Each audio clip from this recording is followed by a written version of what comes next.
പറയുന്നത് അത്ര ഈസിയുള്ള പരിപാടിയല്ല. എസ്പെഷ്യലി സ്റ്റുഡൻസ് ലൈഫ് ഒട്ടും ഈസിയല്ല. സോ ഓരോ സ്റ്റുഡൻസിനും പറയാനുണ്ടാവും അവരുടേതായ കുറെ കഷ്ടപ്പാടുകളും അതിൽ നിന്ന് അച്ചീവ് ചെയ്ത കരിയറിനെ കുറിച്ചും.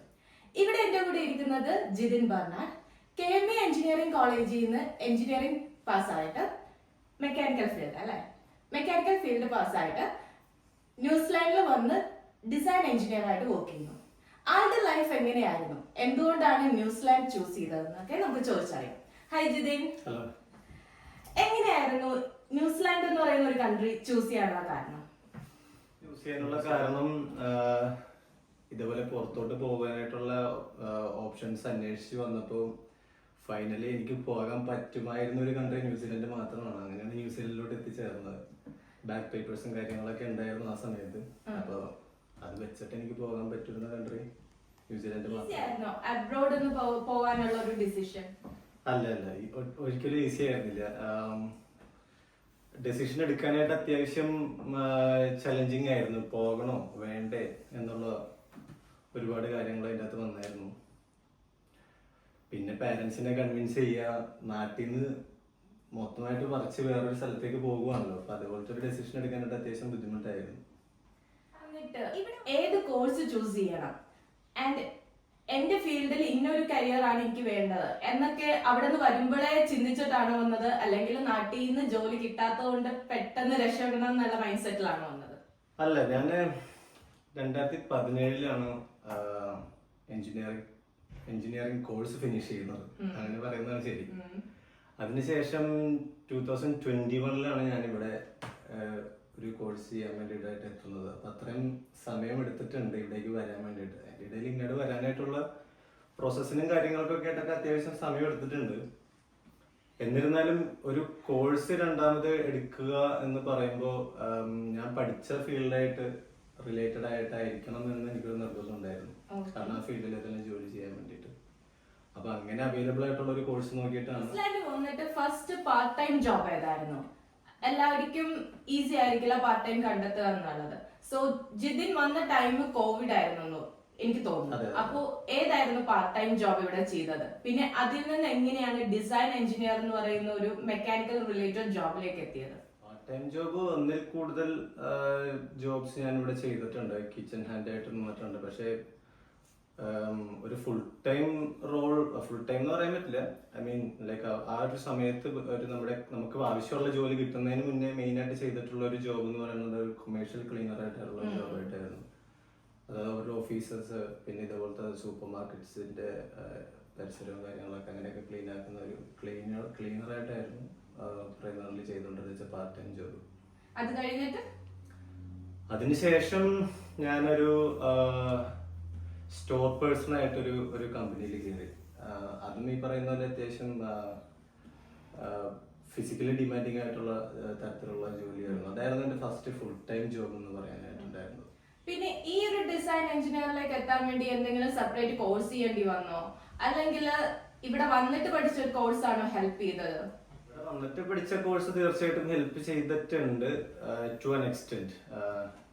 പക്ഷേ അതിനുവേണ്ടി സെപ്പറേറ്റ് ഇവിടെ ഞാൻ എന്റെ മെയിൻ സ്ട്രീം കോഴ്സിനേക്കാൾ ഉപരിയായിട്ട് ഞാൻ വേറൊരു കോഴ്സ് ഞാൻ വേറെ ചെയ്തിട്ടില്ല. പിന്നെ നമുക്ക് ഇവിടത്തെ കണക്ഷൻസ് ബേസ്ഡ് ആയിട്ടാണ് എനിക്ക് പ്രൈമറിലി ഇവിടെ ജോബ് കിട്ടിയിട്ടുള്ളത്. ഒരു കോഴ്സിന്റെ അടിസ്ഥാനത്തിൽ മാത്രമല്ല എനിക്ക് ഇവിടെ ജോലി കിട്ടിയിട്ടുള്ളത്. ഓക്ലാൻഡ് യൂണിവേഴ്സിറ്റിയിലാണ് പഠിച്ചത്. അപ്പൊ കോളേജിലാണോ പഠിക്കുന്നത് നല്ലത്? ലൈക് ഫ്രണ്ട്സ് ഉണ്ടാവുമല്ലോ. അപ്പൊ ഒരു യൂണിവേഴ്സിറ്റി ആണോ കോളേജ് ആണോ എപ്പോഴും ഒരു സ്റ്റുഡന്റിന് നല്ലത്? ഒരു കൺട്രി കുറച്ചും കൂടി ഓപ്പർച്യൂണിറ്റീസ് കൺട്രിയിലേക്ക് വരാൻ നേരത്ത് കോളേജ് അല്ല, അതൊരു യൂണിവേഴ്സിറ്റിയാണ്. യൂണിവേഴ്സിറ്റിയിൽ പഠിക്കുന്നതാണ് എന്തുകൊണ്ടും നല്ലത്. കാരണം കോളേജിൽ വരാൻ നേരത്തെ നമുക്ക് എക്സ്പോഷർ കുറച്ച് കുറവാണ്. കാരണം യൂണിവേഴ്സിറ്റിയിലാകുമ്പോൾ നമ്മൾ ചെയ്യുന്ന പ്രൊജക്ട്സ് ഒക്കെ നമ്മുടെ മെന്റേഴ്സ് എന്നൊക്കെ പറയുന്നത് ഏതെങ്കിലും ഫീൽഡിലൊക്കെ വർക്ക് ചെയ്യുന്ന ആൾക്കാരാണ്. അപ്പൊ നമുക്ക് അവരുടെ നിന്നൊക്കെ കിട്ടുന്ന അഡ്വൈസ് ഭയങ്കര വാല്യുബിൾ ആണ്. പക്ഷെ അത് കോളേജിൽ പഠിച്ചാൽ കിട്ടുമോ എന്നുള്ള കാര്യത്തിൽ എനിക്ക് സംശയമുണ്ട്. കാരണം അങ്ങനെ ഒരു എക്സ്പോഷർ കിട്ടിയതായിട്ട് കോളേജിൽ പഠിച്ച എൻ്റെ ഫ്രണ്ട്സിൻ്റെ അടുത്ത് എനിക്ക് കിട്ടിയ ഒരു എക്സ്പീരിയൻസ് എനിക്ക് കിട്ടിയിട്ടില്ല. പിന്നെ അത് മാത്രമല്ല, നമ്മൾ എങ്ങനെ അത് ഉപയോഗിക്കുന്നു എന്ന് ഉള്ള പോലെ ഇരിക്കും. യൂണിവേഴ്സിറ്റിയിലൊക്കെ ഈവൻ നമ്മൾ പഠിച്ചിട്ടുണ്ടെന്നുണ്ടെങ്കിലും അവിടെയുള്ള സാഹചര്യങ്ങൾ നമ്മൾ എങ്ങനെ ഉപയോഗിക്കുന്നു എന്നുള്ള രീതിയിലിരിക്കും നമുക്ക് അവിടെ നിന്ന് കിട്ടുന്ന ഒരു ഓപ്പർച്യൂണിറ്റീസ്. ഞാൻ നാട്ടിൽ കേട്ടൊരു കാര്യമായിരുന്നു, നമ്മൾ വിദേശത്ത് പോയി പഠിച്ചു കഴിഞ്ഞാൽ നമ്മൾ ഇവിടെ ഒരു സെക്കൻഡ് സിറ്റിസൺ അല്ലേ. നാട്ടില് നമ്മളുടെ സ്റ്റേറ്റിൽ നിന്ന് വേറൊരു സ്റ്റേറ്റിലേക്കുള്ള ആൾക്കാർ വരാറുണ്ട് ജോലിക്കായിട്ട്. അപ്പൊ അവരോടുള്ള ആറ്റിറ്റ്യൂഡ് നമുക്ക് നോർമലി അറിയാലോ, അത്ര നല്ലതല്ല. സോ ഈ സെയിം ആറ്റിറ്റ്യൂഡ് ആയിരുന്നോ ഇവിടെ ജിതിൻ എക്സ്പീരിയൻസ് ചെയ്തത്? ഞാൻ ആദ്യം വർക്ക് ചെയ്തിട്ടുള്ള കമ്പനിയിൽ, അതായത് ഇപ്പോൾ ഞാൻ ക്ലീനറായിട്ട് വർക്ക് ചെയ്തിട്ടുണ്ടായിരുന്ന കമ്പനിയിൽ എന്ന് പറയുന്നത് ഞാൻ ഒറ്റയ്ക്കാണ് ആ സമയത്ത് വർക്ക് ചെയ്യുന്നത്. ഇപ്പം ഞാനൊരു സ്ഥലത്ത് ക്ലീനിങ്ങിന് പോയിട്ടുണ്ടെന്നുണ്ടെങ്കിൽ അവിടെ ആ സമയത്ത് ഞാൻ മാത്രമേ ഉള്ളൂ. എനിക്ക് വേറെ ആൾക്കാരായിട്ടൊന്നും ഇടപഴകേണ്ടി വരുന്നില്ല. പക്ഷെ പുറത്തുള്ള ആൾക്കാർ നമ്മളോട് ആറ്റിറ്റ്യൂഡ് കാണിക്കും. ഇപ്പം ഞാനവിടെ ഒരു സ്ഥലം ഇപ്പോൾ വർക്ക് ചെയ്തുകൊണ്ടിരിക്കുന്ന സമയത്ത് ഇവിടെ ഉള്ള ഒരാള് വെറുതെ നടന്നു പോകുന്ന ഒരാളായിരിക്കും. അവര് നമ്മളെ വെറുതെ ക്രിട്ടിസൈസ് ചെയ്തിട്ട് പോകും. അതെന്താണ് അങ്ങനെ ചെയ്യുന്നത്, എന്തിങ്ങനെ ചെയ്യുന്നത്, നമ്മളായിട്ട് യാതൊരു ബന്ധമില്ല, ആ കമ്പനിയായിട്ട് യാതൊരു ബന്ധമില്ല. പക്ഷെ എന്നിരുന്നാലും വെറുതെ എന്തെങ്കിലുമൊക്കെ പറഞ്ഞിട്ടൊക്കെ ചിലപ്പോൾ പോകും. നമ്മളിങ്ങനെ ഈ ചെവിയിൽ കൂടി കേട്ട് അപ്പത്തെ ചെവിയിൽ കൂടി വിടുക എന്നുള്ളത് മാത്രമേ ഉള്ളൂ. പിന്നെ നമ്മൾ വേറൊരു കമ്പനി, അതായത് ഒരു റിനൗണ്ട് കമ്പനിയിൽ വർക്ക് ചെയ്യുന്നിടത്ത് അവിടുത്തെ കൾച്ചറൊക്കെ പോലെ ഇരിക്കും. എല്ലാ കമ്പനിയിലും സെയിം കൾച്ചറാണെന്ന് എനിക്ക് ഒരിക്കലും പറയാൻ പറ്റില്ല.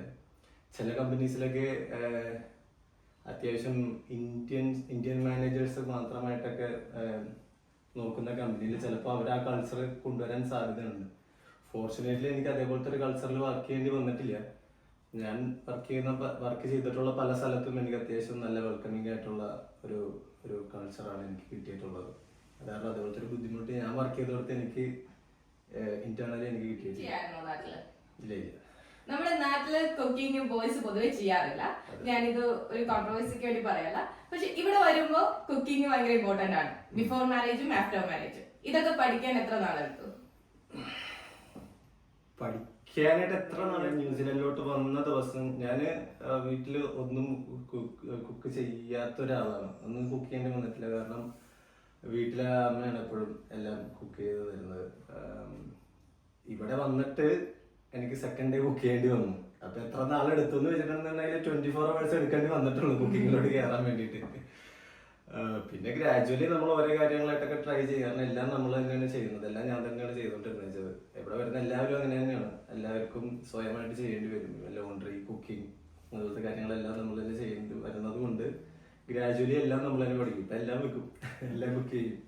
ഇപ്പോ അബ്രോഡ് ഒരു ബേസിക് സ്കില്ലായിട്ട് പഠിക്കേണ്ട കാര്യങ്ങൾ എന്തൊക്കെയായിരിക്കും? ലൈക്ക് ഭയങ്കര ഇമ്പോർട്ടന്റ് ആയിട്ട് അതെവിടെ പോയാലും ജീവിക്കാൻ സഹായിക്കുമെന്ന് തോന്നുന്നു. അബ്രോഡ് പോവാൻ നേരത്ത് ഒരു ബേസിക് സ്കിൽ എന്ന് പറയുന്നത്, ബേസിക് ലൈഫ് സ്കിൽ എന്ന് പറയാനായിട്ട് എന്തായാലും കുക്കിംഗ് എന്തായാലും തീർച്ചയായിട്ടും അറിഞ്ഞിരിക്കണം. രണ്ടാമത് ആൾക്കാരെ അപ്രോച്ച് ചെയ്ത് സംസാരിക്കാനായിട്ടൊരു പേടി പൊതുവെ എല്ലാവർക്കും ഉണ്ട്. വേറൊരു രാജ്യം നമുക്കൊന്ന് 2020 തിരിച്ചു പോകാം. ഒരു കോവിഡ് ടൈം ആയിരുന്നു. ആ ഒരു ടൈമിൽ നാട്ടിലുണ്ടായിരുന്നവർക്ക് തന്നെ ഡിപ്രഷൻ സ്റ്റേജ് ഫേസ് ചെയ്തിട്ടുള്ളവരാണ്. അപ്പൊ അബ്രോഡ് ആരെ അറിയാത്ത സ്റ്റുഡൻസിന് ഇതിൽ കൂടുതലായിരിക്കും. ആ ഒരു സ്റ്റേജ് എങ്ങനെയായിരുന്നു? കോവിഡിന്റെ സമയം എന്ന് പറയുന്നത്, ഞാൻ കൺട്രിയിൽ ആ സമയത്ത് വളരെ ഫ്രഷ് ആയിട്ടുള്ള ഒരാളാണ്. പക്ഷെ കോവിഡ് ആയിരുന്നുണ്ടെങ്കിൽ അതേസമയം ഞങ്ങളുടെ കോഴ്സൊക്കെ ഓൺഗോയിങ് ആയിരുന്നു എന്നാണ് എൻ്റെ ഒരു ഓർമ്മ. ഓൺലൈനായിട്ട് കോഴ്സുകളും കാര്യങ്ങളൊക്കെ പോകുന്നുണ്ടായിരുന്നു. അതേസമയം തന്നെ ഞാൻ നിൽക്കുന്ന വീട്ടിലും ആരും ജോലി ഇല്ലാതെ വീട്ടിൽ തന്നെ നിൽക്കുന്ന ഒരു സമയമാണ്. ആ സമയമൊക്കെ അവരൊരു ബ്രേക്ക് കിട്ടിയതുപോലെ ആഘോഷിക്കുന്ന ഒരു സമയമായിരുന്നു കോവിഡ്. കാരണം വീടിൻ്റെ അകത്ത് തന്നെ കുക്കിങ്ങും കാര്യങ്ങളും പിന്നെ അല്ലറില്ലറെ വെള്ളമൊടി പരിപാടികളും അങ്ങനെയൊക്കെ ആയിട്ടൊക്കെ വീട് അത്യാവശ്യം, ഞാൻ താമസിച്ചോണ്ടെന്ന് വെച്ചാൽ വീട് ആ സമയത്ത് അത്യാവശ്യം ഓണായിരുന്നു. അതുകൊണ്ട് ആ ബ്രേക്കിന്റെ സമയം അങ്ങനെ ഡിപ്രസിംഗ് ആയിട്ടൊന്നും വന്നിട്ടില്ല. പിന്നെ എസ്പെഷ്യലി പുതിയൊരു കൺട്രിയിൽ വന്ന് പുതിയ ആൾക്കാരെയൊക്കെ മീറ്റ് ചെയ്തിട്ടിരിക്കുകയാണ്. അപ്പൊ അങ്ങനത്തെ ഒരു സിറ്റുവേഷനിലോട്ട് ആ സമയത്ത് പോയിട്ടില്ല. ലൈഫിൽ നമ്മൾ ബേസിക് ആയിട്ട് പഠിക്കേണ്ട സ്കിൽ ഏതാണ്? അത് അബ്രോഡ് വരുന്നതുകൊണ്ട് മാത്രമല്ല, വേറൊരു ലൈക്ക് നമ്മുടെ നാട്ടിൽ നിന്നാലും നമ്മൾ ബേസിക് ആയിട്ട് പഠിക്കേണ്ട ഒരു സ്കിൽ ഏതായിരിക്കും? ബേസിക് ലൈഫ് സ്കില്ലെന്ന് പറയുമ്പോൾ തീർച്ചയായിട്ടും കുക്കിംഗ് എന്തായാലും അറിഞ്ഞിരിക്കണം. ഒരാളെ അപ്രോച്ച് ചെയ്ത് സംസാരിക്കാനായിട്ടുള്ള ഒരു സ്കില്ല് നമുക്ക് തീർച്ചയായിട്ടും വേണം. ഇല്ലെന്നുണ്ടെങ്കിൽ ഇതേപോലെ ഇവിടേക്ക് വേറൊരു കൺട്രിയിലോട്ടൊക്കെ വരാൻ നേരത്ത് അവസരങ്ങൾ മിസ്സാവാനുള്ള ചാൻസ് ഭയങ്കര കൂടുതലാണ്. അബ്രോഡേക്ക് വരുമ്പോ വീട്ടുകാരെ കൺവിൻസ് ചെയ്യുന്നത് എപ്പോഴും ഒരു ടാസ്ക് തന്നെയാണ്. പക്ഷെ അതിൽ കൂടുതലായിരിക്കും ഈ ഒരു എമൗണ്ട്. അപ്പൊ ഓക്ലാൻഡ് യൂണിവേഴ്സിറ്റിയിൽ എന്തായാലും ഒരു 20 lakhs മേലെ ആയിട്ടുണ്ടാവും പഠിക്കാൻ വന്നപ്പോ. ഈ ഒരു എമൗണ്ട് വീട്ടുകാരെ കൺവിൻസ് ചെയ്ത് ലോൺ എടുത്ത് ലോൺ എടുത്താണ് വന്നതെന്ന് പറഞ്ഞായിരുന്നു. അപ്പൊ ലോൺ എടുത്ത് ഇതൊക്കെ എങ്ങനെയാണ് ലൈക്ക് ചെയ്തത്? ലോൺ എടുക്കാതെ വേറെ നിവൃത്തിയൊന്നും ഉണ്ടായില്ല, നിങ്ങൾ വരാനായിട്ട്. പിന്നെ വീട് വെച്ചിട്ട് വേണമായിരുന്നു ലോൺ എടുക്കാനായിട്ട്, അല്ലാതെ അത്രയും പൈസ റേസ് ചെയ്യാനായിട്ടുള്ള മാർഗമൊന്നും ഉണ്ടായിരുന്നില്ല. പിന്നെ ലോൺ വെക്കുന്ന കാര്യം വീടിന്റെ ആധാരം വെക്കണം എന്ന് പറഞ്ഞപ്പോൾ ആദ്യം ബുദ്ധിമുട്ടും കാര്യങ്ങളൊക്കെ ഉണ്ടായിരുന്നു വീട്ടില്, അങ്ങനെ തരാൻ ബുദ്ധിമുട്ടാണ് എന്നൊക്കെ പറയുന്നത്. പിന്നെ പതിയെ അതവര് കൺവിൻസ്ഡ് ആയി, കാരണം അവിടെ നിന്നിട്ട് നാട്ടിൽ നിന്നിട്ട് രക്ഷപ്പെടുന്നത് പോലെ ഒന്നും അവർക്ക് തോന്നിയില്ല. പിന്നെ ഇവിടെ പോയിട്ട് രക്ഷപ്പെടുമെങ്കിൽ രക്ഷപ്പെടട്ടെ എന്ന് ഓർത്ത് അവര് അവസാനം സമ്മതിക്കുകയായിരുന്നു. അങ്ങനെയാണ് പോകാമെന്നുള്ളൊരു തീരുമാനമായത്. ഇപ്പൊ ഞാൻ ചോദിക്കാൻ വന്ന ക്വസ്റ്റ്യൻ എന്ന് പറഞ്ഞിട്ടുണ്ടെങ്കിൽ, എല്ലാവർക്കും ലൈഫിൽ കുറെ ഡ്രീംസ് ഉണ്ടാവും. നമ്മുടെ നാട്ടിൽ നിന്നിട്ടുണ്ടെങ്കിൽ അത് നടക്കുമായിരുന്നോ? ഇപ്പൊ ജിത അച്ചീവ് ചെയ്തേക്കണം ഇവിടെ വന്നിട്ടുള്ള കാര്യങ്ങൾ എന്തൊക്കെയായിരുന്നു അച്ചീവ് ചെയ്തത്? എന്തൊക്കെയായിരുന്നു അച്ചീവ് ചെയ്തതെന്ന് വെച്ചിട്ടുണ്ടെങ്കിൽ ഇപ്പൊ ലൈഫ് ഒന്ന് സ്റ്റേബിൾ ആണ്. അതാണ് ഏറ്റവും പ്രൈമറിലി ഞാൻ അച്ചീവ് ചെയ്തു എന്ന് എനിക്ക് പറയാനായിട്ട് പറ്റുന്ന ഒരു കാര്യം. ലൈഫ് സ്റ്റേബിൾ ആണ്, വലിയ ബുദ്ധിമുട്ടുകളൊന്നുമില്ല, ബാധ്യതകളൊക്കെ തീർന്നു. അതാണ് ഏറ്റവും വലിയ അച്ചീവ്മെന്റ് ഇപ്പൊ ഇവിടെ വന്നിട്ട് എനിക്ക് ചെയ്യാൻ പറ്റിയത്. പിന്നെ നാട്ടിൽ നിന്നിട്ടുണ്ടായിരുന്നു ആയിരുന്നെങ്കിൽ അത്ര വലിയൊരു ബാധ്യത എനിക്ക് എന്റെ ഫസ്റ്റ് പ്ലേസ് ഉണ്ടാവില്ലായിരുന്നു. അത് വേറൊരു കാര്യം. അപ്പം ഇവിടെ വന്നത് എന്തിനാണെന്ന് വെച്ചിട്ടുണ്ടെങ്കിൽ ബാധ്യത തീർക്കാൻ വേണ്ടിയായിരുന്നു ഇവിടെ വന്നതെന്നുള്ളൊരു ചോദ്യം അപ്പൊ വരാം. പക്ഷേ ഞാൻ ആദ്യം പറഞ്ഞതുപോലെ ലൈഫ് ഒന്ന് സ്റ്റേബിൾ ആയി, ബാധ്യത തീർന്നതിന് ശേഷം ലൈഫ് ഒന്ന് സ്റ്റേബിൾ ആയിട്ടുണ്ട്. അതാണ് ഏറ്റവും വലിയ അച്ചീവ്മെന്റ്. പിന്നെ ഡ്രീംസ് നമുക്ക് സാക്ഷാത്കരിച്ചിട്ടുണ്ടോ എന്ന് ചോദിച്ചിട്ടുണ്ടെങ്കിൽ എല്ലാവർക്കും പല സ്വപ്നങ്ങളാണ് ഉണ്ടാകുന്നത്. ഇപ്പൊ എന്റെ സ്വപ്നം ഒരു എഞ്ചിനീയർ ആകുന്നതായിരുന്നു എന്റെ സ്വപ്നം എന്ന് വെച്ചിട്ടുണ്ടെന്നുണ്ടെങ്കിൽ ദാറ്റ്സ് എ ഡിഫറെന്റ് സ്റ്റോറി അല്ലെ. നമ്മുടെ ആ സമയത്ത് ഉദ്ദേശം എന്തായിരുന്നു എന്നുള്ളതാണ് നമ്മൾ ഇവിടെ എത്തിച്ചത്. അതായത് ആ സമയത്ത് ഉണ്ടായിരുന്ന നമ്മുടെ പ്രശ്നങ്ങൾ പരിഹരിക്കുക എന്നുള്ളതായിരുന്നു നമ്മുടെ ഉദ്ദേശം അല്ലെ. ആ പ്രശ്നങ്ങളൊക്കെ പരിഹരിക്കപ്പെട്ടു ഇവിടെ വന്നതായിരുന്നു. ഇവിടെ വന്നിട്ട് ഇവിടെ നിന്ന് പൈസ ഉണ്ടാക്കിയിട്ട് ലൈഫിൽ ഇപ്പൊ ചെയ്ത കാര്യങ്ങൾ എന്തൊക്കെയാണ്? ഇവിടെ വന്ന് സമ്പാദിച്ചിട്ട് ചെയ്ത കാര്യങ്ങൾ എല്ലാവരും ടിപ്പിക്കലി ഒരാൾ ചെയ്യുന്ന കാര്യങ്ങളൊക്കെ തന്നെ. നാട്ടിലത്തെ ഞാൻ നേരത്തെ ഇതിനു മുന്നേ സൂചിപ്പിച്ചതുപോലെ ബാധ്യതകളൊക്കെ ഒഴിവാക്കിയിട്ടുണ്ട്. ഇപ്പൊ എന്റെ വീട്ടുകാരെ മുഴുവനും എനിക്ക് സപ്പോർട്ട് ചെയ്യാൻ, എന്റെ വീട് മുഴുവനും സപ്പോർട്ട് ചെയ്യാൻ എനിക്ക് കുഴപ്പമില്ലാതെ പറ്റുന്നുണ്ട്. പിന്നെ എന്റെ മാരേജ് ഒക്കെ ഭംഗിയായിട്ട് നടന്നു. അതേപോലെ ടിപ്പിക്കലായിട്ടുള്ള കാര്യങ്ങളൊക്കെ. പിന്നെ ഞങ്ങളൊരു യൂറോപ്പ് ട്രിപ്പ് പോയായിരുന്നു, അത് അടിപൊളിയായിരുന്നു. അതൊക്കെ ഇവിടെ വന്നതുകൊണ്ട് സാധിച്ചൊരു കാര്യമാണ്. യൂറോപ്പ് എന്ന് പറയുമ്പോ എത്ര രാജ്യങ്ങൾ ഇപ്പൊ കവർ ചെയ്തിട്ടുണ്ട്? 4 കൺട്രീസ് പോയി. ഇത് നാട്ടിൽ നിന്നിരുന്നെങ്കിൽ നടക്കുമായിരുന്നു? ഇല്ല, നാട്ടിൽ നിന്നിരുന്നെങ്കിൽ നടക്കുമായിരുന്നില്ല എന്ന് തോന്നുന്നു. കാരണം എനിക്ക് പരിചയമുള്ള കുറച്ച് ഫ്രണ്ട്സ് ഇപ്പോഴും എന്നെക്കാളും മുന്നേ എഞ്ചിനീയറിംഗിലൊക്കെ വർക്ക് ചെയ്ത് തുടങ്ങിയ ഫ്രണ്ട്സ് ഒക്കെ ഇപ്പോഴും വർക്ക് ചെയ്യുന്ന സാലറി ഒക്കെ എനിക്കറിയാം. നാട്ടിൽ വർക്ക് ചെയ്യുന്നത് ആ ഒരു സാലറിയിൽ വർക്ക് ചെയ്ത് ഒരു ട്രിപ്പ് പോകാൻ പറ്റുമെന്ന് എനിക്ക് തോന്നുന്നില്ല. സോ ഇവിടെ വരുമ്പോ എഡ്യൂക്കേഷൻ ആയിട്ട് ലോൺ എടുത്തെന്ന് പറഞ്ഞായിരുന്നു, അത് നമുക്കൊരു 80% കിട്ടുള്ളൂ. ബാക്കിയുള്ള ഒരു ലിവിങ് എക്സ്പെൻസും ആ ഒരു എമൗണ്ട് ഒക്കെ നമുക്ക് കാണിക്കുന്നതാണ്. അപ്പോ ലൈഫില് നമ്മളെ ഒത്തിരി പേര് ഹെൽപ്പ് ചെയ്തിട്ടുണ്ടാവും. അങ്ങനെയുള്ള ഒരു ആൾക്കാർ എടുത്തിട്ടുണ്ടെങ്കിൽ ആരൊക്കെയായിരുന്നു മുൻനിരയിൽ നിന്നിരുന്നത്? ഈവൻ ഈ കൺട്രി ചൂസ് ചെയ്യാൻ ഉൾപ്പെടെയുള്ള കുറെ പേരുണ്ടാവുമല്ലോ. തീർച്ചയായിട്ടും അതിൻ്റെ അകത്ത് ഫസ്റ്റ് ആള് എൻ്റെ ഫാദർ തന്നെയാണ്. കാരണം ഫാദർ, എൻ്റെ അപ്പച്ചൻ അങ്ങനെ ഒരു സമ്മതം മൂളിയിലായിരുന്നുണ്ടെങ്കിൽ തീർച്ചയായിട്ടും എനിക്ക് ഇങ്ങോട്ട് വരാനുള്ള ഒരു അവസരം എൻ്റെ പിക്ചറിൽ തന്നെ ഇല്ല. അപ്പോൾ അത് ഓക്കെ പറഞ്ഞതാണ് ഇതിൻ്റെയൊക്കെ സ്റ്റാർട്ടിങ് പോയിന്റ്. അതിനുശേഷം ഒത്തിരി ആൾക്കാർ എന്നെ സഹായിച്ചിട്ടുണ്ട്. എൻ്റെ ബ്രദറിലോ എന്നെ നല്ല രീതിയിൽ സഹായിച്ചിട്ടുണ്ട്. ആ സമയത്ത് ആ ഒരു സഹായമൊക്കെ ഇല്ലായിരുന്നുണ്ടെങ്കിൽ തീർച്ചയായിട്ടും ആ ലോൺ കൊണ്ട് മാത്രം എനിക്ക് ഇവിടെ എത്തിപ്പെടാൻ പറ്റില്ലായിരുന്നു. പിന്നെ അത് മാത്രമല്ല, എൻ്റെ എല്ലാ കസിൻസും പല രീതിയിലും എന്നെ സഹായിച്ചിട്ടുണ്ട്. അങ്ങനെ പല ആൾക്കാരുടെ സഹായം കൊണ്ടാണ് അങ്ങനെ കയറി പോരാൻ പറ്റിയത്. അതൊക്കെ എല്ലാം എപ്പോഴും ഓർമ്മയിലുണ്ട്. എഡ്യൂക്കേഷനും ഇവിടത്തെ എഡ്യൂക്കേഷനും നമ്മൾ എന്താണ് വ്യത്യാസം? ലൈക്ക് ഇപ്പോ പ്രൊഫസേഴ്സ് ആണെങ്കിലും, ഞാൻ നോർമലി പഠിച്ചിട്ടുള്ള ഒരു സ്ഥലമാണ് കാനഡ. അവിടെ എനിക്ക് തോന്നിയിട്ടുള്ളത് പ്രൊഫസേഴ്സ് എല്ലാം തന്നെ അവരുടെ ഫീൽഡുമായിട്ട് കണക്റ്റഡ് ആണ്. അവർ പഠിപ്പിക്കുന്ന സബ്ജക്റ്റിലായിരിക്കും അവർ ഓൾറെഡി വർക്ക് ചെയ്തുകൊണ്ടിരിക്കുന്നത്. അങ്ങനെ തോന്നിയിട്ടുണ്ടോ? അതൊരു ശരിക്കും വേണ്ട ഒരു കാര്യമാണോ കുട്ടികൾക്ക് പുതിയൊരു അവർക്ക് ഏത് ഫീൽഡ് ആയിരിക്കും ബെറ്റർ എന്ന് പറഞ്ഞു കൊടുക്കാനും? തീർച്ചയായിട്ടും. ഞാൻ എഞ്ചിനീയറിംഗ് പഠിച്ചുകൊണ്ടിരുന്നപ്പോൾ അവിടെ ഞാൻ കണ്ടിട്ടുള്ളതും ഇവിടെ വന്നതിന് ശേഷം ഞാൻ കണ്ടിട്ടുള്ളതും കമ്പയർ ചെയ്തിട്ട് എൻ്റെ ഒരു എക്സ്പീരിയൻസ് എന്താണെന്ന് വെച്ചിട്ടുണ്ടെങ്കിൽ പല പ്രൊഫസേഴ്സും നമ്മുടെ കോളേജിൽ പഠിപ്പിക്കുന്നത് ജസ്റ്റ് കോഴ്സ് കഴിഞ്ഞ് ഡയറക്റ്റ് പഠിപ്പിക്കാൻ വേണ്ടി വരുന്നതാണ്. അവർ ടെക്സ്റ്റ് ബുക്കിലുള്ള ഒരു കാര്യം പഠിച്ചു, ആ ടെക്സ്റ്റ് ബുക്കിലുള്ള അതേ കാര്യം തന്നെ നമ്മൾ വീണ്ടും വന്ന് പഠിപ്പിക്കുന്നു. പക്ഷേ അതേസമയം ഇവിടെ അങ്ങനെയല്ല. ഇവിടുത്തെ പ്രൊഫസേഴ്സ് പലരും 5-10 വർഷമൊക്കെ വർക്ക് ചെയ്തതിന് ശേഷം ആണ് നമ്മളെ ആ കാര്യം പഠിപ്പിക്കാൻ വരുന്നത്. അപ്പൊ റിയൽ ലൈഫ് എക്സ്പീരിയൻസും റിയൽ ഇൻഡസ്ട്രിയൽ എക്സ്പീരിയൻസും ഒക്കെയാണ് അവർ നമ്മൾ കൂടുതൽ പഠിപ്പിക്കുന്നത്. അപ്പോ ടെക്സ്റ്റ് ബുക്കിലുള്ള ആ എഴുതി വെച്ചിരിക്കുന്ന സാധനം മാത്രമല്ല നമ്മൾ കേൾക്കുന്നത്, നമ്മൾ റിയൽ വേൾഡിൽ എന്താണ് സംഭവിക്കുന്നത് എന്നുള്ളതും കൂടിയാണ് നമ്മൾ കേൾക്കുന്നത്. ഇത് മാത്രമല്ല, നമ്മളെ കൊണ്ടാണ് കൂടുതലും കാര്യങ്ങൾ ചെയ്യിപ്പിക്കുന്നത്. ടെക്സ്റ്റ് ബുക്ക് കാണാപ്പാടം പഠിച്ച് ഒരു എഞ്ചിനീയറിംഗ് എക്സാം എഴുതുക എന്നുള്ളതല്ല ഇവിടുത്തെ കാര്യം. ഇവിടെ കുറെ കൂടി നമ്മുടെ ഔട്ട്പുട്ട് ഇവിടെ ആവശ്യമുണ്ട്. എഞ്ചിനീയറിംഗ് ജോലിയിൽ വന്നപ്പോ എന്തായാലും ഒബിയസ്ലി നമ്മൾ ഇന്ത്യൻസിന്റെ കൂടെ ആയിരിക്കില്ല വർക്ക് ചെയ്യുന്നത്. കാരണം ഇവിടത്തെ ആൾക്കാർ ആ ഒരു പ്രൊഫഷണൽ വേയിലായിരിക്കും ടോക്ക് ചെയ്യുന്നത്. അതെങ്ങനെയായിരുന്നു? അതിന്റെ ചലഞ്ചസ് എങ്ങനെയായിരുന്നു? കാരണം അവർ കമ്മ്യൂണിക്കേറ്റ് ചെയ്യുന്ന ലൈക് മെക്കാനിക്കൽ എഞ്ചിനീയറിംഗിലും നഴ്സിംഗിലും ഞാൻ കണ്ടിട്ടുള്ളതാണ്, നിങ്ങളുടേതായ പ്രൊഫഷണൽ ടേംസ് ഉണ്ടാവും സംസാരിക്കാൻ. അത് ഇവിടെ ഫോളോ ചെയ്യുന്നുണ്ടോ? ലൈക് കുറച്ച് ടഫ് ആയിരുന്നോ? എന്തൊക്കെയായിരുന്നു ചലഞ്ചസ്? തീർച്ചയായിട്ടും ഭയങ്കര ടഫായിരുന്നു. കാരണം ഇവിടെ ഒരു കമ്പനിയിൽ, പ്രത്യേകിച്ച് ഓക്ലൻഡ് പോലത്തെ ഒരു സ്ഥലത്ത് വർക്ക് ചെയ്യുമ്പോൾ പല കൺട്രീസിൽ നിന്നുള്ള ആൾക്കാരുണ്ട്. US എന്നുള്ള ആൾക്കാരുണ്ടാവും, UK, അയർലൻഡ്, സൗത്ത് ആഫ്രിക്ക, അതേപോലെ എല്ലായിടത്തു നിന്നുള്ള ആൾക്കാരുണ്ടാവും. ഈ 4 സ്ഥലത്തും അല്ലെങ്കിൽ 5 സ്ഥലത്തു നിന്നുള്ള ആൾക്കാരും 5 ആക്സെന്റിലായിരിക്കും സംസാരിക്കുന്നത്, 5 സ്പീഡിലായിരിക്കും സംസാരിക്കുന്നത്. ഇതെല്ലാം ഫോളോ ചെയ്യാൻ നമുക്ക് ബുദ്ധിമുട്ടാണ്.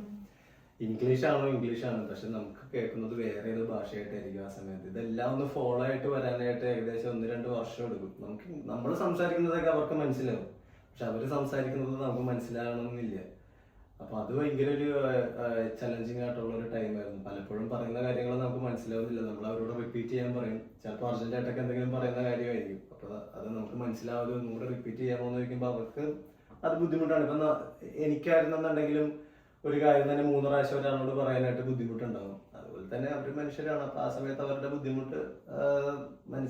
ബുദ്ധിമുട്ടായിരുന്നിട്ട് നമ്മൾ ചോദിച്ചത് മനസ്സിലാക്കി എടുക്കുക എന്നുള്ളത് പറയുന്നത് അത് അത്യാവശ്യം ചലഞ്ചിങ് ആയിട്ടുള്ള കാര്യമായിരുന്നു. ഒരു ടീം മിസ്റ്റേക്കുകൾ ഉണ്ടാവും, മിസ്റ്റേക്കുകൾ നോർമലാണ്. അങ്ങനെ മിസ്റ്റേക്സ് വരുമ്പോ നമ്മുടെ തലയിൽ തന്നെ അവർ ഇടാൻ നോക്കോ, അല്ലെങ്കിൽ ഒരു ടീമായിട്ട് വർക്ക് ചെയ്യോ? ഇവിടെ അത് ഇവിടെ നാട്ടിലുമായിട്ട് അങ്ങനെ കമ്പയർ ചെയ്യാൻ പറ്റില്ല. അതൊക്കെ totally depends on A person. അതേപോലത്തെ ആൾക്കാരും ഇവിടെ ഉണ്ട്, നാട്ടിലുണ്ട്. അങ്ങനെ അല്ലാത്ത ആൾക്കാരും ഉണ്ട് ഇവിടെ, നാട്ടിലും ഉണ്ട്. അപ്പോൾ അതങ്ങനെ എനിക്ക് ജനറലൈസ് ചെയ്യാൻ പറ്റില്ല. പക്ഷെ അങ്ങനെയുള്ള ആൾക്കാരുണ്ടോ എന്നുള്ള ചോദ്യത്തിന് യെസ്, അങ്ങനെയുള്ള ആൾക്കാരുണ്ട് ഇവിടെ. നമ്മുടെ നാട്ടിലെന്ന് പറഞ്ഞാൽ ഒരു ടൈം തുടങ്ങി ഇന്ന ടൈം വരെയുള്ള വർക്ക് അല്ല. ഈവൻ നമ്മൾ വീട്ടിൽ വന്നാലും ഏത് ഫീൽഡ് ആണെങ്കിലും ഒരു തലവേദന ഉണ്ടാവും. ഇവിടെ എങ്ങനെയാണ്? ഇവിടെ എന്റെ കാര്യം ഞാൻ പറയാം. എന്റെ കാര്യം ഞാൻ ചെയ്തിട്ടുള്ള ഞാൻ പോയിട്ടുള്ള കമ്പനിയിലൊക്കെ, ഞാൻ വർക്ക് ചെയ്തിട്ടുള്ള കമ്പനിയിൽ ഞാൻ വർക്ക് കഴിഞ്ഞ് ഇറങ്ങി കഴിഞ്ഞിട്ടുണ്ടെന്നുണ്ടെങ്കിൽ പിന്നെ എനിക്ക് അതിനെപ്പറ്റി ചിന്തിക്കേണ്ട ആവശ്യം വന്നിട്ടില്ല. പിന്നെ അതുപോലെ ഈ കറക്റ്റ് സമയത്ത് വരണം, കറക്റ്റ് സമയത്ത് ഇറങ്ങണം, അങ്ങനെയുള്ളതൊന്നും ഇല്ല ഇവിടെ. നമുക്കിപ്പോൾ ഒരു പ്രൊജക്റ്റിൽ വർക്ക് ചെയ്യുന്നുണ്ടെന്നുണ്ടെങ്കിൽ ആ പ്രൊജക്റ്റിന് ഒരു ടൈം ലൈൻ ഉണ്ട്. ആ ടൈം ലൈനിൽ തീർക്കുക എന്നുള്ളത് മാത്രമേ ഉള്ളൂ ഇവരുടെ കൺസേൺ. അതിനുള്ളിൽ എന്ത് സംഭവിച്ചിട്ടുണ്ടെന്നുണ്ടെങ്കിലും ഇവരുടെ കൺസേൺ ആയില്ല അതൊന്നും. അപ്പോൾ ഞാൻ ഒരു ദിവസം 10 മണിക്ക് പോയി 2 മണിക്ക് ഇറങ്ങി എന്നുള്ളതൊന്നും ആരും അവിടെ ചോദ്യം ചെയ്യാൻ പോകുന്നില്ല. അപ്പോൾ ആ കാര്യത്തിൽ എനിക്ക് ഭാഗ്യമുണ്ട്. എല്ലാവരുടെ കാര്യത്തിലും എല്ലാവർക്കും ആ ഭാഗ്യമുണ്ടോ എന്ന് എനിക്കറിയില്ല. ഇവിടെ ന്യൂസിലാൻഡിൽ വന്ന കാര്യം പറഞ്ഞു, സ്റ്റുഡന്റ് ആയിട്ടാണ് വന്നത്, ഇപ്പൊ കരിയർ അച്ചീവ് ചെയ്തെന്ന് പറഞ്ഞു. ഇതിലെല്ലാം ഉപരി എല്ലാ സ്റ്റുഡൻസും നോക്കിക്കാണുന്ന ഒരു കാര്യമാണ് പെർമനന്റ് റെസിഡൻസി. ഇത് ഈസി ആയിരുന്നു? എന്നെ സംബന്ധിച്ച് അത്യാവശ്യം ഈസി ആയിരുന്നു ഇവിടെ. പക്ഷെ ഇവിടെ അതിന് മുന്നേ വന്നിട്ടുള്ള ആൾക്കാരും അതിന് ശേഷം വന്നിട്ടുള്ള ആൾക്കാരുടെ കാര്യം അത്ര ഈസി അല്ല. എനിക്ക് അത് സോർട്ട് ആയത് എങ്ങനെയാണെന്ന് വെച്ചിട്ടുണ്ടെങ്കിൽ ആ ഒരു കോവിഡ് ടൈമിൽ ഉണ്ടായിരുന്ന ഇവിടെ ആൾക്കാർക്ക് ഇവിടുത്തെ ഗവൺമെന്റ് പെർമനന്റ് റെസിഡൻസി കൊടുക്കാം എന്ന് തീരുമാനിച്ചതിന്റെ ഭാഗമായിട്ട് കിട്ടിയ റെസിഡൻസിയാണ് എനിക്ക്. പക്ഷേ ഇവൻ അത് കിട്ടിയില്ലായിരുന്നുണ്ടെങ്കിലും എനിക്കത് പിന്നീട് കിട്ടുമായിരുന്നു. കാരണം ഞാൻ അതിന് ശേഷം കിട്ടിയ എംപ്ലോയ്മെന്റ് അതിന് എലിജിബിൾ ആയിട്ടുള്ള എംപ്ലോയ്മെന്റ് ആയിരുന്നു. അപ്പോൾ കിട്ടാൻ എളുപ്പമായിരുന്നു എന്ന് വെച്ചിട്ടുണ്ടെങ്കിൽ എളുപ്പമായിരുന്നു. അതിൽ കിട്ടുമായിരുന്നില്ല എങ്കിൽ കിട്ടുമായിരുന്നു എന്ന് ചോദിച്ചിട്ടുണ്ടെങ്കിലും ആൻസർ യെസ് തന്നെയാണ്. ഇപ്പൊ വൈഫിനെ കൊണ്ടുവന്നത് അല്ല 3 years ആയി പോകുന്നത്. 3 years. ഓക്കെ, കല്യാണം കഴിഞ്ഞിട്ട് വൈഫിനെ കൊണ്ടുവരാൻ ടഫ് ആയിരുന്നു. ആ ടൈമിന് പെർമനന്റ് റെസിഡൻസി ഉണ്ടായിരുന്നു. വൈഫിന് പെർമനന്റ് റെസിഡൻസി അല്ല. ന്യൂസിലൻഡിൽ ആദ്യം റെസിഡൻസി, അതിനുശേഷം 2 yearsന് ശേഷമാണ് പെർമനന്റ് റെസിഡൻസി വരുന്നത്. വൈഫിനെ കൊണ്ടുവരുമ്പോൾ എനിക്ക് റെസിഡൻസി ഉണ്ടായിരുന്നു. കൊണ്ടുവരാനായിട്ട് വലിയ ബുദ്ധിമുട്ടൊന്നും ഉണ്ടായിരുന്നില്ല. കാരണം ഇവിടെ വൈഫിനെ നമ്മൾ കൊണ്ടുവരുന്നത്, സ്പൗസിനെ പാർട്ട്ണറെ നമ്മൾ കൊണ്ടുവരുന്നത് വിസിറ്റർ വിസയിലാണ് ആദ്യം. അതിനുശേഷം ഇവിടെ കുറച്ചാൾ ഒരുമിച്ച് താമസിച്ചതിന് ശേഷം ആദ്യം അത് വർക്ക് വിസയിലോട്ട് കൺവേർട്ട് ആകും. അതിനുശേഷം അത് നമുക്ക് റെസിഡൻസിയിലേക്ക് കൺവേർട്ട് ആക്കാം. വലിയ ബുദ്ധിമുട്ടൊന്നും ഫേസ് ചെയ്യേണ്ടതായിട്ടില്ല except for the fees of the visa. ഇപ്പോ വൈഫ് പറയുമ്പോഴേക്കും വൈഫും എഞ്ചിനീയർ ആണ്. നാട്ടിലൊരു നല്ല ജോലി ഉണ്ടായിരുന്നു. പക്ഷെ ആൾക്ക് എങ്ങനെയായിരുന്നു ഇവിടെ വന്നിട്ട് ടഫായിരുന്നു ജോലി കണ്ടുപിടിക്കാൻ, അല്ലെങ്കിൽ ആള് റിഗ്രറ്റ് ചെയ്യുന്നുണ്ടോ ഡിസിഷനില്? റിഗ്രറ്റ് ചെയ്യുന്നുണ്ടോന്ന്, ഇങ്ങനെ വരാനായിട്ടുള്ള ഡിസിഷൻ റിഗ്രറ്റ് ചെയ്യുന്നുണ്ടോ എന്നുള്ളത് വൈഫിനോട് തന്നെ ചോദിക്കണം. പക്ഷെ ഇവിടെ എന്റെ വൈഫ് ചെയ്തോണ്ടെന്ന് വെച്ചാൽ ജോലിക്ക് അത്യാവശ്യം സ്കോപ്പ് കുറവാണ് ഈ കൺട്രിയില്. അപ്പൊ ഇത്തിരി സ്ട്രഗ്ലിംഗ് ആണ് ആ ജോബ് കിട്ടാൻ വേണ്ടിട്ട്. But she still trying. തൽക്കാലത്തേക്ക് വേറൊരു ജോബുണ്ട്.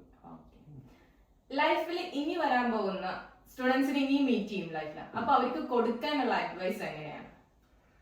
കൊടുക്കാനുള്ള അഡ്വൈസ്, അവർക്ക് അഡ്വൈസ് കൊടുക്കാൻ പാകത്തിനുള്ള ഒരു അറിവ് ഇപ്പൊ നിലവിൽ എൻ്റെ കയ്യിലില്ല. എന്നിരുന്നാലും ഒരു കൺട്രി ചൂസ് ചെയ്യുന്നതിന് മുന്നേ ഒരു പ്രോപ്പർ റിസർച്ച് നടത്തുക. അവിടെ കോഴ്സ് ചെയ്തിട്ടുണ്ടെന്നുണ്ടെങ്കിൽ അതിനുള്ള ജോബ് ഓപ്പർച്യൂണിറ്റീസ് ഉണ്ടോ, ഈവൻ ആ ജോബ് കിട്ടിയില്ലെന്നുണ്ടെങ്കിൽ എന്തായിരിക്കും പ്ലാൻ ബി, ഇതെല്ലാം റിസർച്ച് ചെയ്തതിന് ശേഷം മാത്രം ഒരു കൺട്രിയിലേക്ക് വരിക. അല്ലാന്നുണ്ടെങ്കിൽ നമ്മുടെ കോഴ്സിന്റെ പൈസയും അതിനുശേഷം നമ്മളിവിടെ 1 വർഷം നിന്നിട്ട് തിരിച്ച് വീട്ടിലോട്ട് പോകേണ്ടി വരും. ആ പൈസ നമുക്ക് നഷ്ടപ്പെടാൻ സാധ്യതയുണ്ട്. അപ്പോൾ പ്രോപ്പർ റിസർച്ചിന് ശേഷം മാത്രം വരിക. അബ്രോഡ് നിൽക്കുമ്പോൾ നമ്മൾ എന്തായാലും ഫാമിലിനെ മിസ് ചെയ്യും. പക്ഷെ സ്റ്റിൽ നമ്മൾ എന്തെങ്കിലുമൊക്കെ കണക്ട് ചെയ്യുന്ന കാര്യങ്ങളും ഉണ്ടാകും ഈവൻ നാട്ടിൽ പോയാലും. അതെന്താണ് ഇവിടെ? ഫാമിലിനെ എപ്പോഴും മിസ് ചെയ്യുന്നുണ്ട്. നാട്ടിലായിരുന്നുണ്ടെങ്കിൽ എന്നെപ്പോഴും ആലോചിക്കും. കാരണം ഇവിടെ പലപ്പോഴും ജോലി കഴിഞ്ഞ് വന്നിട്ട് പ്രത്യേകിച്ച് വേറെ ഒന്നും ചെയ്യാനില്ല. ശനിയാഴ്ച ഞായറാഴ്ചയും ആവണം, വീക്കെൻഡ് ആവണം ഇവിടെ. പിന്നെ ഫ്രണ്ട്സ് ആണ് ഇപ്പോഴത്തെ ഫാമിലി. അതാണ് ഇത്. ന്യൂസിലാൻഡിലെ പലരുടെയും ഫാമിലി ഫ്രണ്ട്സാണ്, എൻ്റെയും അതുപോലെ തന്നെയാണ്. നാട്ടിലായിരുന്നുണ്ടെങ്കിൽ എന്ന് നമ്മൾ പലപ്പോഴും വിചാരിക്കും. കാരണം ഇപ്പോഴത്തെ കുറച്ചു മുന്നേ പറഞ്ഞതുപോലെ ശനിയാഴ്ചയൊക്കെ വീട്ടിൽ വന്നു കഴിഞ്ഞിട്ടുണ്ടെന്നുണ്ടെങ്കിൽ ഞാനും ഭാര്യയും മാത്രമേ ഉള്ളൂ. അപ്പൊ ഞങ്ങൾ എന്റെ മുഖത്തോട് മുഖം നോക്കിയിരിക്കണം. ഇവിടെ വന്നിട്ട് ലൈഫിൽ ചെയ്തുകൊണ്ടിരിക്കുന്ന ജോബ് എന്ന് പറയുന്നത് എനിക്ക് ഡിസൈൻ എഞ്ചിനീയർ ആണ്.